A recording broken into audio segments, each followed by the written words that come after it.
Hello friends, welcome to Kanish குட்டி channel. நம்ம இன்னைக்கு ஒரு சூப்பரான இன்ட்ரெஸ்டிங்கான வீடியோ தாங்க பார்க்க போறோம். ரொம்பவே பாரம்பரியமான பொரி அரிசி எப்படி செய்யறது தாங்க பார்க்க போறோம். உடம்புக்கு ரொம்பவே ஒரு ஹெல்த்தியான ஒரு ஸ்நாக்ஸ் ரெசிபிங்க.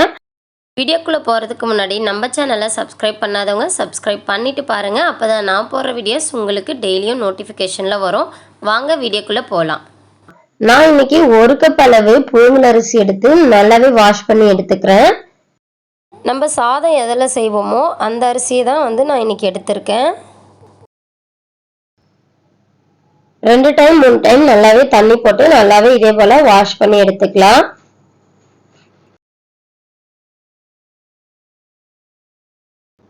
அரிசியை இதே போல நல்லாவே வாஷ் பண்ணி எடுத்துக்கிட்டேன். கூடவே அரிசிக்கு தேவையான சால்ட் சேர்த்துக்கிட்டேன். நான் சின்ன ஸ்பூன்ல 2 ஸ்பூன் அளவு சேர்த்து நல்லாவே மிக்ஸ் பண்ணி விட்டுக்கிட்டேன். கொஞ்ச நேரம் அப்படியே ஊறட்டும்.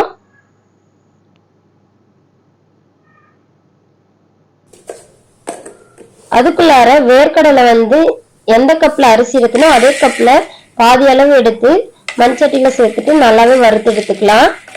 வேர்க்கடலை போட்டு செய்யறப்ப ரொம்பவே சூப்பரா டேஸ்டா இருக்குங்க சாப்பிட்றதுக்கு.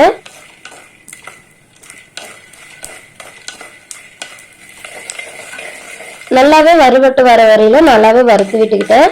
பாருங்க, நல்லாவே வறுபட்டு வந்துருச்சு. கேஸ் ஆஃப் பண்ணிட்டு வேர்க்கடலையை ஒரு மரத்துல சேர்த்துக்கிறேன். நல்லா ஆறி வரட்டும். அதுக்குள்ளார ஊற வச்சிருக்க அரிசி எடுத்து வறுத்து எடுத்துக்கலாம்.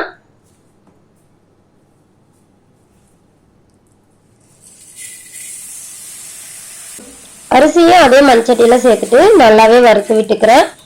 ரொம்பவே ஹைல வைக்க வேணாம், மீடியம் ஃப்ளேம்ல வச்சுட்டு தான் நான் வறுத்து விட்டுக்கிறேன். இதே போலவே பண்ணிக்கோங்க. பாருங்க, இப்பதான் லைட்டா பொரிஞ்சு வர ஆரம்பிச்சிருக்கு அரிசி. கைவிடாம நல்லாவே வறுத்து விட்டுடலாம். சூப்பரா வறுபட்டுருச்சு. பொரி அரிசியை எடுத்து ஒரு மரத்துல மாத்திக்கிறேன். இருக்கட்டும். அதுக்குள்ளார ஆற வச்சிருக்க வேர்க்கடலை எடுத்து தோல் எடுத்துட்டு நல்லாவே புடைச்சு எடுத்துக்கலாம். வேர்க்கடலை கம்மியா இருக்கிறதால நான் கையிலேயே தேய்ச்சி விட்டுட்டேன். நல்லாவே தோல் எல்லாம் பிரிஞ்சு வந்துருச்சு. பொரி அரிசி சாப்பிட்டு ரொம்ப நாள் ஆயிடுச்சுங்க. இங்க நல்ல மழை வந்தாலே பொரி அரிசி ஞாபகம் தான் வரும். ஏன்னா அம்மா வீட்டுல அடிக்கடி செஞ்சு கொடுப்பாங்க. நான் இங்க இதான் ஃபர்ஸ்ட் டைம் செய்யறேன். பசங்கெல்லாம் சாப்பிடுவாங்களா என்னன்னு எனக்கு தெரியாம இருந்தது. ஆனா கொடுத்தப்ப நல்லாவே சாப்பிட்டாங்க குட்டி பசங்க. கண்டிப்பா நீங்களும் ட்ரை பண்ணி பாருங்க, ரொம்பவே சூப்பரா இருக்கும். அதுவும் மழை வரப்ப செஞ்சு சாப்பிட்டு பாருங்களேன், இன்னமும் சூப்பரா இருக்குங்க. நாங்கன்னா அந்த மாதிரிதான் சின்ன வயசுல செஞ்சு சாப்பிடுவோம். அவ்வளவுதாங்க, நல்லாவே கிளீன் பண்ணி எடுத்துக்கிட்டேன் வேர்க்கடலைய. பொரி அரிசியும் நல்லாவே ஆறிடுச்சு. அது கூடவே வேர்க்கடலையே சேர்த்துறேன். இப்ப நம்ம தாளிச்சு விட்டுக்கிறதுக்காக பூண்டு பல் தோல் எடுக்காம அப்படியே உரல்ல சேர்த்து நல்லாவே இடிச்சு எடுத்துக்கலாம். தோலோட போடுறப்ப நல்லாவே வாசனையா டேஸ்டா இருக்கும். பூண்டு ஒரு கப்ல எடுத்து வச்சுக்கிறேன். நம்ம வீட்டுல அரைச்ச குழம்பு மிளகாய் தூள் இருக்கு இல்லைங்களா, அது ஒரு அரை ஸ்பூன் அளவு எடுத்துக்கிட்டேன். குழந்தைங்க ரொம்ப காரமா இருக்குன்னு சொல்லிட்டு கொஞ்சமா எடுத்துக்கிட்டேன். 2 ஸ்பூன் அளவு சால்ட்டை எடுத்துக்கிட்டேன். ஆல்ரெடி நம்ம அரிசிலையும் போட்டிருக்கோம், இருந்தாலும் கொஞ்சமா சேர்த்துக்கலாம் அப்படின்னு சொல்லிட்டு ஒரு மண்சட்டி வச்சுட்டு 1 ஸ்பூன் அளவு எண்ணெய் சேர்த்துட்டேன். எண்ணெய் நல்லா சூடாகட்டும்.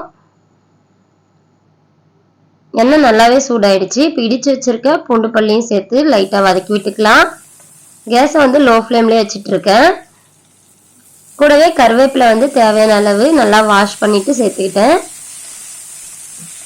கருவேப்பிலை நல்லா மொறுமொறுன்னு வதங்கி வர வரையிலும் வதக்கி விட்டுக்கலாம். கூடவே குழம்பு மிளகாய் தூள், எடுத்து வச்சிருந்த சால்ட் இதெல்லாம் சேர்த்து நல்லாவே மிக்ஸ் பண்ணி விட்டுக்கலாம்.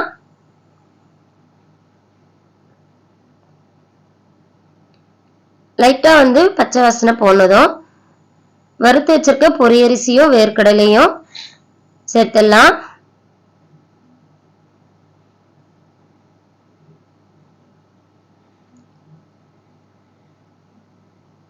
சேர்த்துட்டு நல்லாவே மிக்ஸ் பண்ணி விட்டுக்கலாம். ரொம்ப நேரம் வறுத்து விட வேணாம். ஆல்ரெடி நம்ம பொரியரிசியும் வேர்க்கடலையும் நல்லாவே வறுத்து எடுத்துட்டோம். லைட்டாக அந்த மசாலா நல்லா மிக்ஸ் ஆகிற அளவு நல்லா லைட்டாக சூடானா போதுங்க. அவ்வளோதான். ஒரு மரத்தில் சேர்த்துடலாம். ரொம்பவே பாரம்பரியமான ஓல்டு மெமரிஸ் எல்லாம் எடுத்துகிட்டு வரக்கூடிய சூப்பரான ஒரு ஸ்நாக்ஸ் ரெசிபி ரெடி ஆகிடுச்சிங்க. குழந்தைங்களுக்கு கண்டிப்பாக இதே போல் செஞ்சு கொடுங்க. ரொம்பவே ஒரு ஹெல்த்தியான ஸ்நாக்ஸ் ரெசிபிங்க. இந்த வீடியோ உங்களுக்கு பிடிச்சிருந்தா லைக் பண்ணுங்கள், ஷேர் பண்ணுங்கள், சப்ஸ்கிரைப் பண்ணுங்கள். அப்படியே பக்கத்தில் இருக்க பெல் ஐக்கானையும் கிளிக் பண்ணுங்கள். தேங்க்யூ ஃபார் வாட்சிங்.